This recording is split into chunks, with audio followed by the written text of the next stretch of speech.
The year is 1939. The world is about to plunge into chaos. Across Europe, tensions have been rising for years, the echoes of the Great War still fresh in the minds of millions.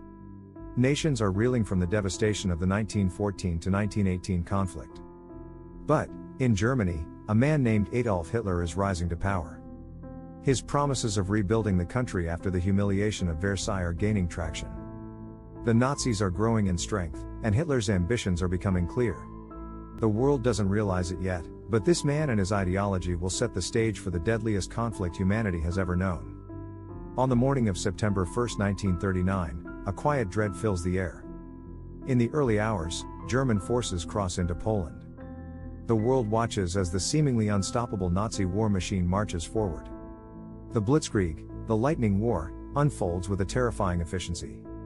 The Polish army, ill-prepared and outnumbered, stands no chance against the relentless assault. The cities of Poland burn, and the people of Warsaw, the heart of Poland, watch helplessly as bombs fall from the sky. What they don't know is that this is only the beginning. The war is not just a European affair, it will become a global conflict, one that will forever change the course of history. France and Britain, who had signed mutual defense pacts with Poland, declare war on Germany, but their response is slow, and the German juggernaut pushes forward with little resistance. Hitler has already achieved one of his goals, the humiliation of the Polish people and the successful dismantling of a sovereign nation. But Poland is not the end of Hitler's ambitions.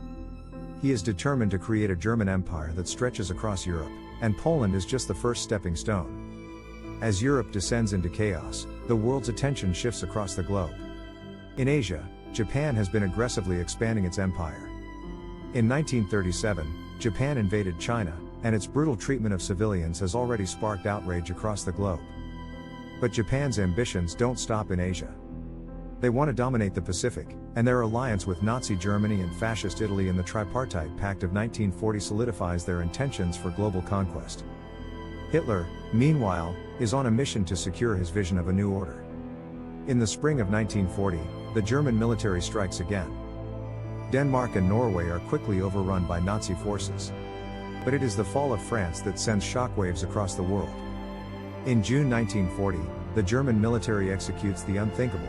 Its forces bypass the heavily fortified Maginot Line and charge through the Ardennes forest, bypassing French defenses. Within weeks, France collapses. On June 14, the Germans march through the streets of Paris.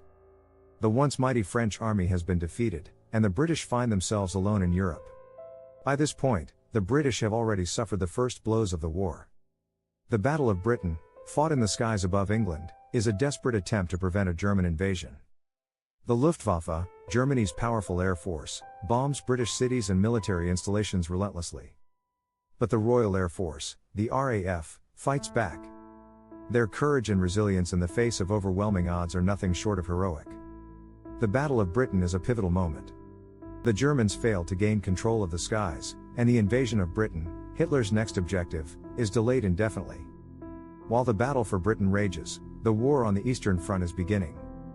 Hitler had long harbored ambitions of conquering the Soviet Union, and in June 1941, he launches Operation Barbarossa, the largest military invasion in history. Over 3 million German soldiers, supported by tanks, artillery, and aircraft, push deep into Soviet territory. The Soviet Union, caught by surprise and unprepared for such an assault, is quickly overwhelmed. Major cities like Kiev and Smolensk fall to the Germans, and the Nazis advance toward the Soviet capital, Moscow. However, the Soviets, though initially defeated, are far from broken. The Russian winter becomes a critical turning point. The German military, unprepared for the brutal conditions, is caught in a deadly trap. The cold, combined with a fierce Soviet resistance, halts the German advance. The Battle of Stalingrad, fought from 1942 to 1943, marks a decisive turning point.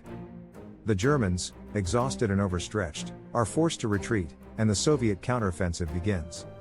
The Battle of Stalingrad is a turning point not only because of the magnitude of the German defeat but also because it signifies the beginning of the end for Hitler's war machine. From this point on, the Germans are in retreat on the Eastern Front. But while Europe burns, the war is also escalating in the Pacific. Japan's expansion across Asia and the Pacific brings it into conflict with the United States. The Japanese attack on Pearl Harbor on December 7, 1941, is a moment that will change the course of the war. The surprise attack devastates the U.S. Pacific Fleet and kills over 2,400 Americans. But instead of weakening the United States, it unites the nation in a way that only a direct assault on American soil could. President Franklin D. Roosevelt declares war on Japan the very next day, and the United States enters World War II. The United States, with its vast industrial resources and military might, becomes the backbone of the Allied war effort. Within months of the Pearl Harbor attack, the U.S. Navy delivers a devastating blow to the Japanese fleet at the Battle of Midway. 4 Japanese aircraft carriers are sunk, and Japan's naval superiority in the Pacific is shattered. The tide of war in the Pacific begins to turn. But the war in Europe is far from over. By 1944, the Allies have begun to push back against the German forces in Italy and France. On June 6, 1944, the largest amphibious invasion in history, D-Day, takes place. More than 150,000 American, British, and Canadian troops land on the beaches of Normandy, France. It is a bold and risky operation, and the outcome is uncertain. But the Allies are determined to liberate Europe from the grip of Nazi tyranny. The Battle of Normandy is brutal and costly, but by August, Paris is liberated, and the Allies begin their push toward Germany. Meanwhile, in the Pacific, the United States continues its island-hopping campaign, moving from one Japanese-held island to another. Each battle is harder than the last, but the U.S. forces press on, slowly strangling Japan's ability to wage war. The Battle of Iwo Jima in early 1945 and the Battle of Okinawa later that year signal the end of Japan's ability to resist. The United States begins to prepare for a final assault on the Japanese home islands, but there is one more weapon in their arsenal: atomic bombs. The United States, under the leadership of President Harry S. Truman, decides to use the newly developed atomic bomb to bring the war to a swift end. On August 6, 1945, the first bomb is dropped on Hiroshima. 3 days later, a second bomb is dropped on Nagasaki. The devastation is unimaginable. Tens of thousands of people die instantly, and many more will suffer from radiation sickness in the months and years to come. On August 15, 1945, Japan announces its surrender. World War II is finally over. The war has claimed the lives of more than 70 million people, leaving entire cities reduced to rubble. Millions of families have lost loved ones, and entire generations have been affected by the trauma of the conflict. The war's impact on the global stage is equally profound. The United States and the Soviet Union emerge as the world's 2 superpowers, setting the stage for the Cold War. The European powers, once dominant on the world stage, are left weakened and exhausted, their colonial empires crumbling. But perhaps the greatest tragedy of the war is the Holocaust. The systematic extermination of 6 million Jews, along with millions of others, Roma, disabled individuals, political dissidents, and others deemed undesirable by the Nazi regime, is a stain on humanity's conscience that will never be erased. The horrors of the concentration camps, the gas chambers, and the mass executions remain one of the darkest chapters in human history. In the aftermath of the war, the world is left to rebuild. The United Nations is formed to prevent future conflicts and promote international cooperation. The Nuremberg trials are held to bring Nazi war criminals to justice. And the lessons of World War II become etched into the fabric of international relations. The war has forever changed the world.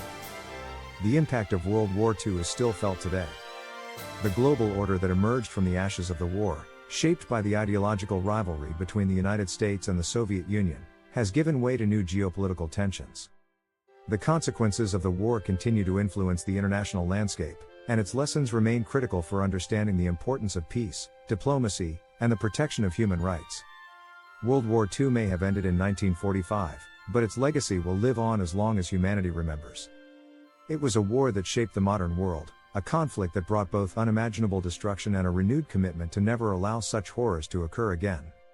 The war taught humanity some of its hardest lessons about the dangers of unchecked power, the importance of standing up to tyranny, and the need to protect the weak from the powerful. But it also showed the resilience of the human spirit, the courage of those who fought for freedom, and the ability of nations to come together to rebuild after unimaginable destruction. The story of World War II is not just a story of tanks, battles, and political maneuvering. It is the story of people, of soldiers, civilians, families, and nations, caught in the grip of history's greatest conflict.